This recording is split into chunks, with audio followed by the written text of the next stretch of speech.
If you happen to be a very happy and accomplished master gardener, this video is probably not for you, because in today's episode we're talking to a lot of us really normal folks that have grown up with either a completely brown thumb, or we just have never even tried to garden before, or just haven't ever had good success. I want you to stick around because in the next few minutes I'm going to take you through just some of the very basics that are going to help you get started if that's your experience. Don't go away.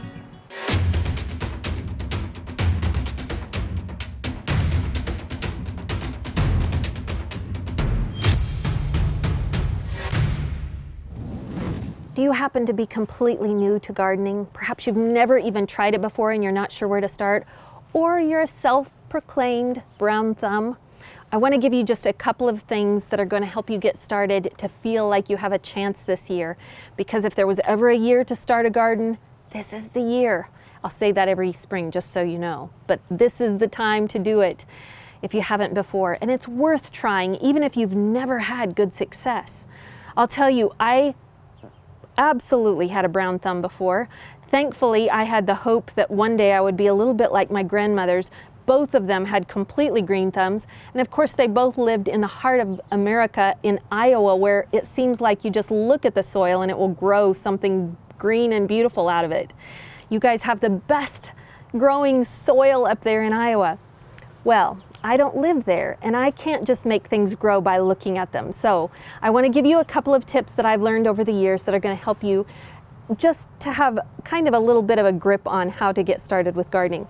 Now, I used to live in an apartment, and I want to tell you, I grew an immense amount of things out on the balcony of my apartment. So it's possible for all of you urban homesteaders that wish that you had some sort of real ground to plant in, but don't give up hope. Get something going in a window or out there on your patio. And if you have terrible soil or you live in the desert, there's always hay bale or straw bale gardening that you can do. And I have a video episode specifically on that I hope you'll take the time to look at if you want to get a straw bale garden started where you live. That's for if you just have maybe a patio to deal with no ground. You can actually do a hay bale garden or all in pots. So one of the things you're going to want to know how to identify is soil. Now, if you start a straw bale gardening, you don't even need soil, which is great. But you are going to invest a little bit of money in those bales. If you grow in some sort of pots, you can absolutely knock yourself out by getting large and small pots. You can get window boxes and plant in them. There's so much of a full garden you can grow just in those. But for that, you're going to want to make sure that you get the potting soil that is for container gardening. It's slightly different than the garden soil.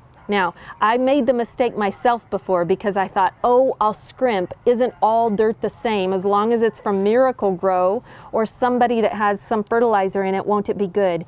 And garden soil is a little bit less expensive. Don't scrimp. If you're going to go with some sort of pot system, you're going to want the best soil that is made just for pots, okay? So container soil, potting soil, that's what you're going to want. Whereas if you start out in the garden, you are probably going to need to supplement it with some nutritious garden soil if you want success. I've done it both ways, and it has succeeded both ways, but it is easier if you have a little bit of that good, yummy, already perfectly fertilized soil that's just the right balance of everything where you're going to plant your seeds or your plants. Next, if I am just starting out, and for those of you who have green thumbs, go ahead and get things that are already started. There is no shame in that whatsoever. And someone has taken the time to make sure that this little parsley is healthy and strong and at least, maybe 4 inches tall. That's going to give you a whole lot more chance of success than if you tried to grow your own parsley from seed for the first time if you absolutely have a brown thumb. So don't even be shameful about it at all. You go out and get every single one of the plants you need if you have that available to you at a garden center somewhere nearby. All right. Also, if somebody like a neighbor has starts of plants, man, that is perfect right now. This is some hen and chicks that I have growing here. These are not edible, but they're so fun to get growing around the house. But right now is the perfect time, at least where I live. This is right at the cusp of May that we are filming this, and the rosemary is in perfect form right now. Right when it has got its purple little flowers out and is bursting out in the spring, this is the time to take little cuttings of it. You can actually just cut some of the newest growth off, about 3 inches. You're going to tear off the leaves that are right there at the bottom, so you have just little nubbins showing. You're going to dip it into some growing compound, and the Miracle Grow growing compound is fantastic, but there's a lot of different brands out there that you can get. Dip it in that, and then stuff it down just in a little pot with some potting soil and give it a chance to grow. It's going to sprout roots quicker than you realize, maybe just within the first 10 days of it being in there. And as soon as it's taken root, you can pass it out to friends, or you can ask a neighbor for a little cutting. And there are so many plants you can get just from little cuttings like that. That's a fantastic way to give yourself a chance rather than trying to grow from seed, because for instance, rosemary itself is very difficult to grow from seed. So imagine it already being labeled as difficult, and then for someone with a brown thumb to get it started, probably doesn't really have a chance. Okay, let's talk about a few of the tools before I head this way. Of course, I personally think that if you have a garden hat, it makes you feel official.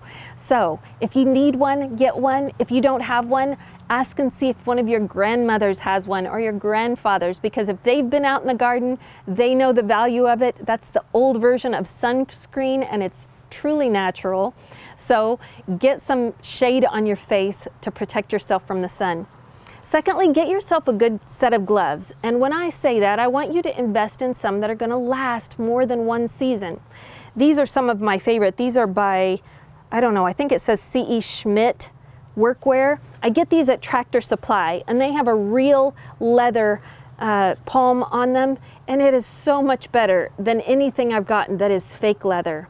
They last longer, they work with my hands. I've thrown them in the washing machine and washed them up when they got really muddy, and they just take a licking and keep on ticking.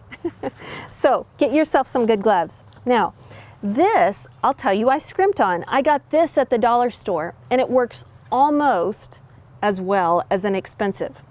Let me tell you what you're going to run into. You don't need to spend a lot of money. If you are someone on a very low budget, absolutely get everything you need. You can get so much of this stuff I'm showing you at the dollar store or makeshift for free.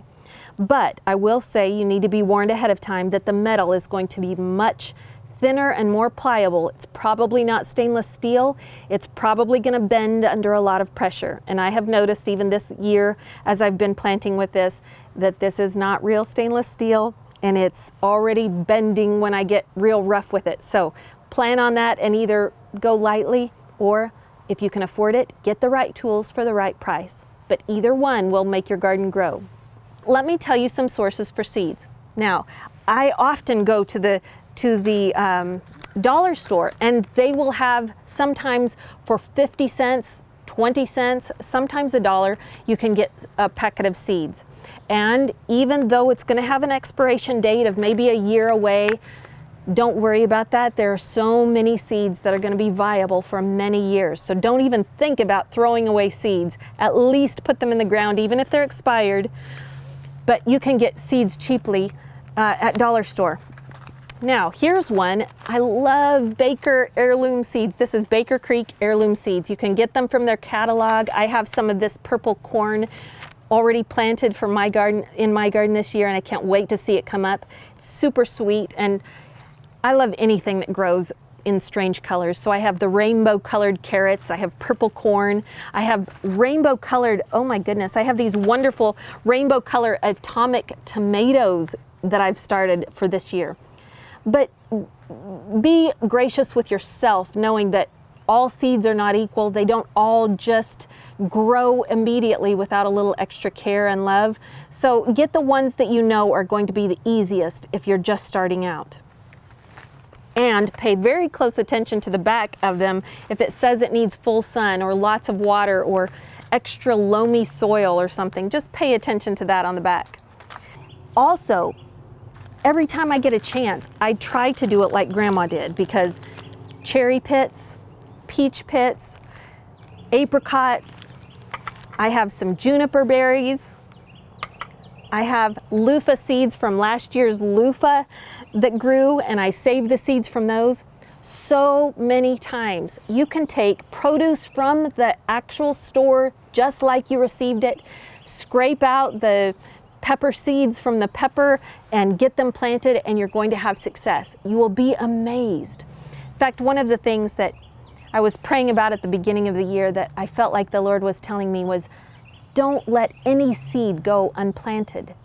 And I know He didn't mean literally every seed of loofah. I can't grow that many seeds this year, but I'll tell you, I'm not going to throw a single seed out.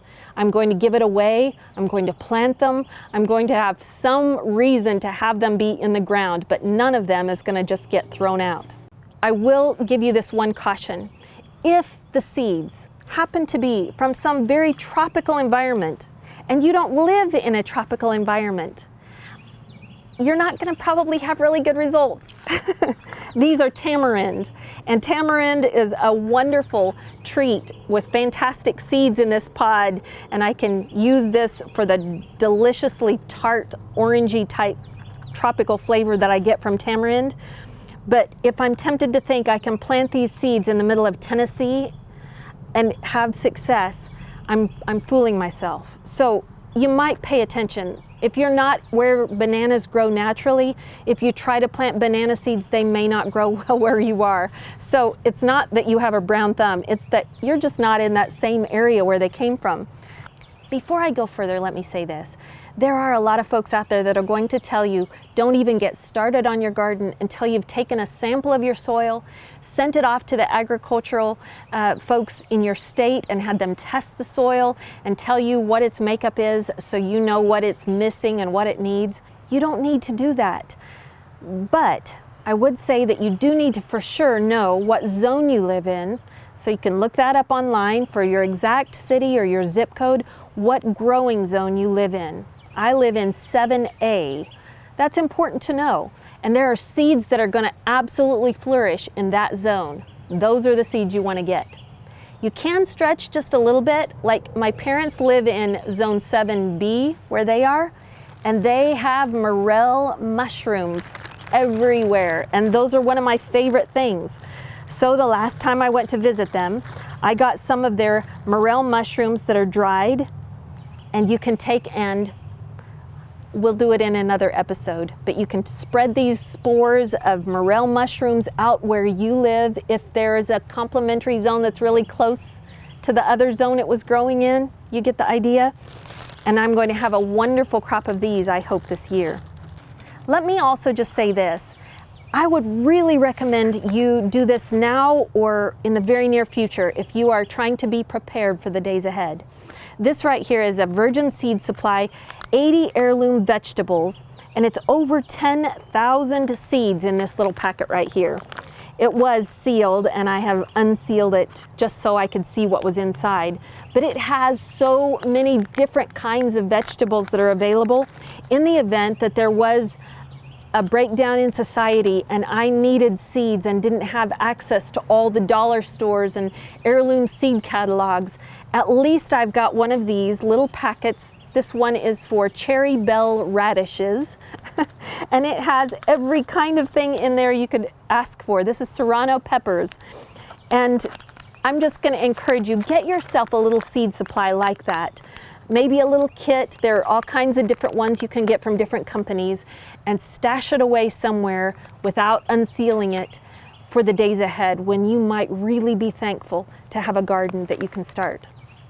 If you remember back in grade school, there were the options of taking perhaps a paper towel and getting it moist and putting a few seeds on it, folding it and putting it into a plastic Ziploc bag and leaving that unsealed and setting it on a windowsill. Remember that? And in that windowsill, you're going to get warmth and light just enough to sprout those little sproutlets, and then you can get them outside where they can be planted. That's a wonderful way. I'm going to show you a little upgrade from that same exact concept. This is how I started my tomatoes and my basil seeds this year. these are just regular egg cartons, and I wanted you to just see, I cut the top off the egg carton and I planted the tomato seeds right in some of this soil, the very soil that I'm going to use out in the garden. So this is actually garden soil with a little bit of fertilizer already built into it. I've started the tomatoes that way, and these happen to be the Atomic Grape tomatoes from Wild Boar Farms. They are from the Baker Creek heirloom seeds, and I can't wait to get some of those little rainbow colored tomatoes growing. But that's what I've got growing here. And then next to them I have the basil, and you can see those are just happy and excited to be alive, and they are just doing great. The basil I'll plant all among the tomato plants.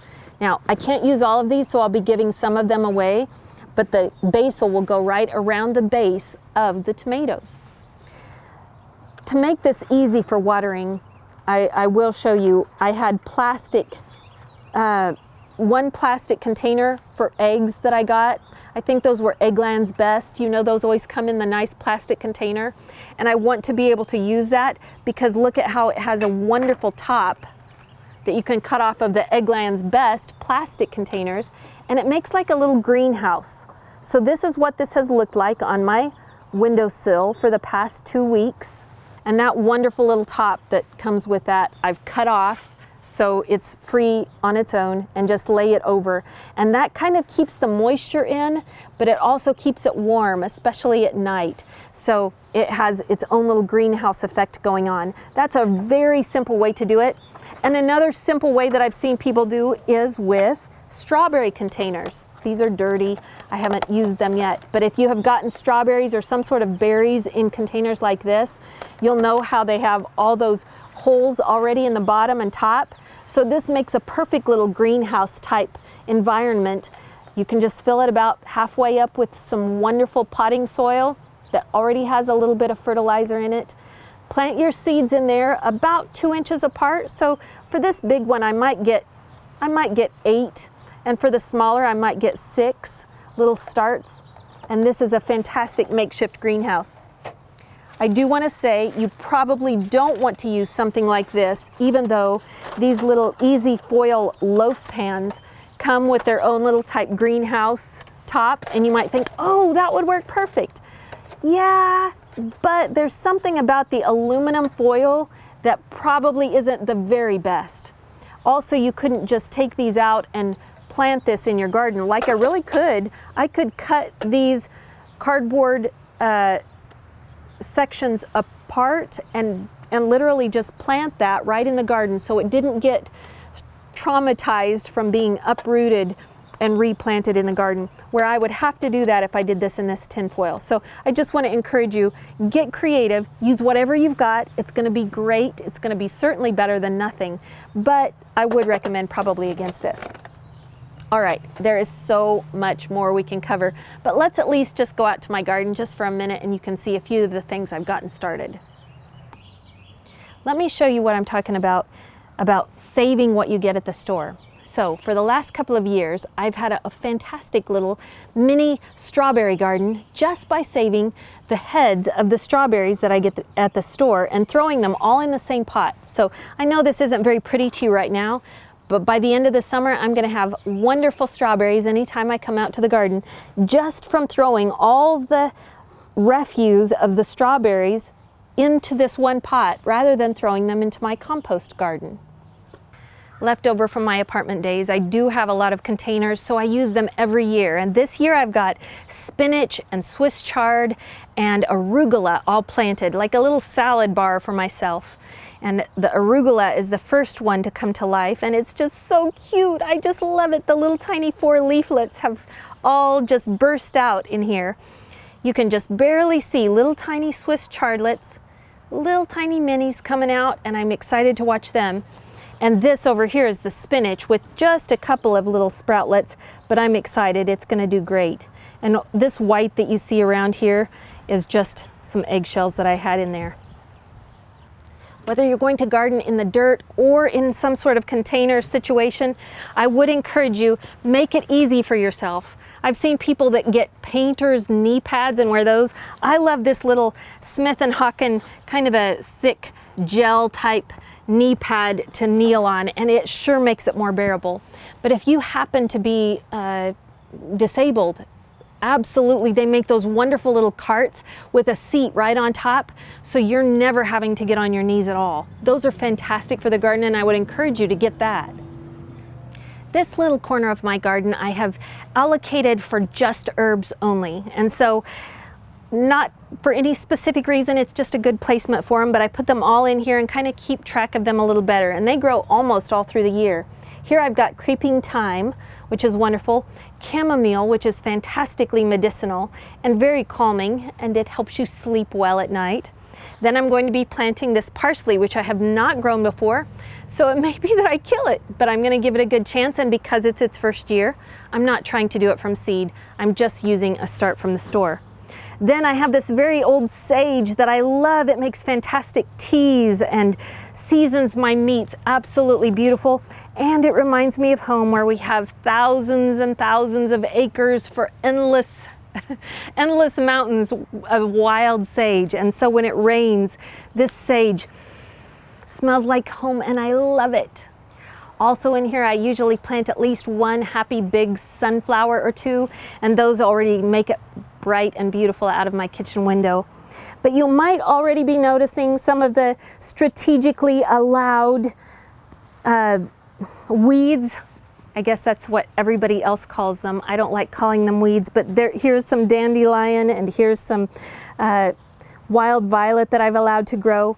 And in minimal quantities and very purposefully, I allow weeds to grow in my garden that have wonderful properties for either edibles or medicinals. And so they are allowed to stay for now. Over here we've got some rogue, for sure, poke. And that grows really common here in the South. And I have to tell you, you might be seeing it the day before its death, because it only tastes good when it's really young like this. So I'll probably eat it in the next day or two, and I will try to kill it from that point on, because poke is not something that you want to allow to take over. It will grow huge and just literally fill this whole area if I let it.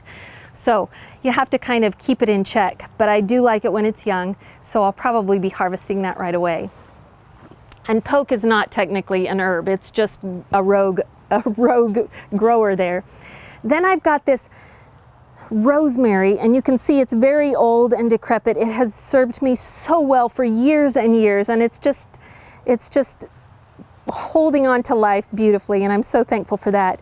Right now, like I said, it's at the perfect time for me to go ahead and take some of this fresh growth and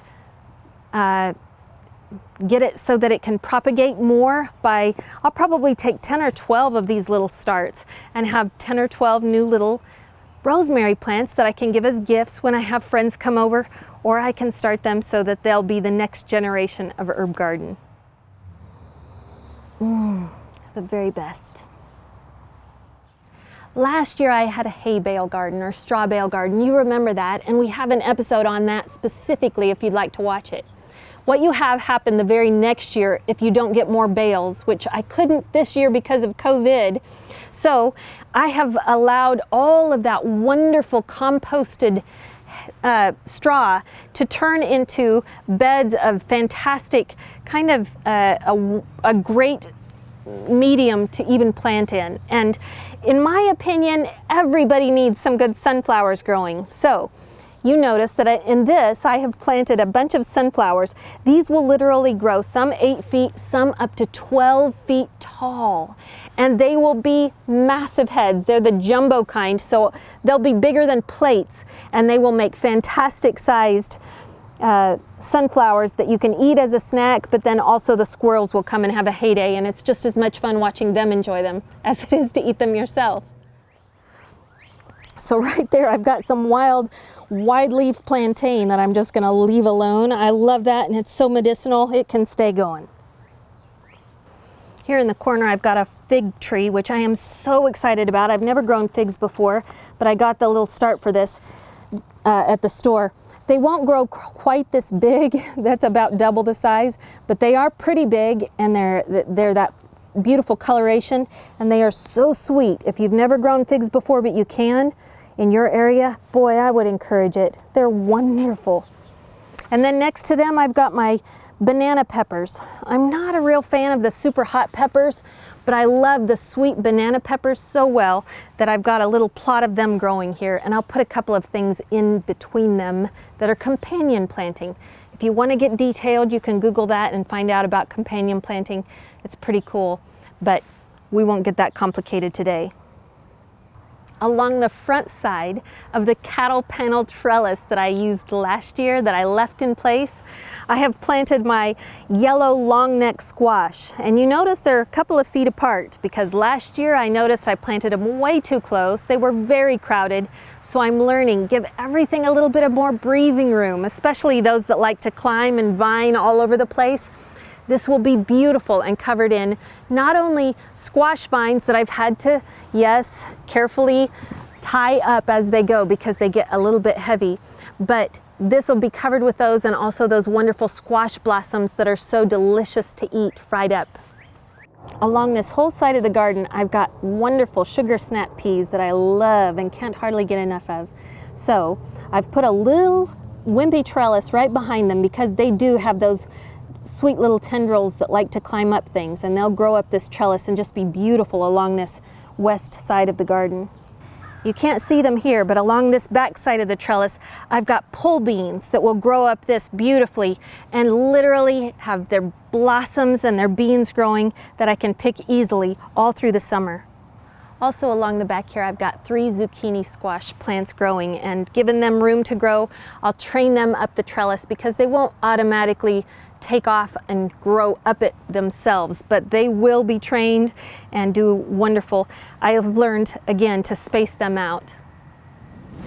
Well, there's your snippet of a tour. Now, I haven't even covered everything, nor have I even planted my entire garden, but I hope it gives you a spark of hope that wherever you are and whatever circumstance you find yourself in, that you can grow, and that there is truly no such thing as a brown thumb. Only those who might not maybe take as much care as they could at getting some things started. So, if you haven't already, I hope that you will take the time to go ahead and start something growing in your area. It might be in a pot in a sunny window. By the way, I meant to mention this earlier, the south side of your house is always going to be better. So look for those south-facing windows. They always get the most light. You want to try to aim for 6 to 8 hours a day of light hitting whatever it is that you're trying to grow. That's going to make a huge bit of difference. And good water. Of course, if you can have distilled water or just fresh well water, that's ideal, or spring water. But just out of the faucet is going to work for those of you in the city. Give it a shot. Tell us how it's going for you, what you have started growing this year in your garden. And I would love to hear, as a side note, what weeds, medicinal or edible, you have allowed to grow strategically in your gardens. You know I love to do that, and so that's why you see a few of these things growing around me that aren't standard for the everyday garden. All right, we haven't covered everything, but we love to hear from you, so let us hear from you this week. Take the time to share this episode with somebody that you love, and let's meet back here next week. Until then, God bless you, and go out and be a blessing to somebody today. Bye for now.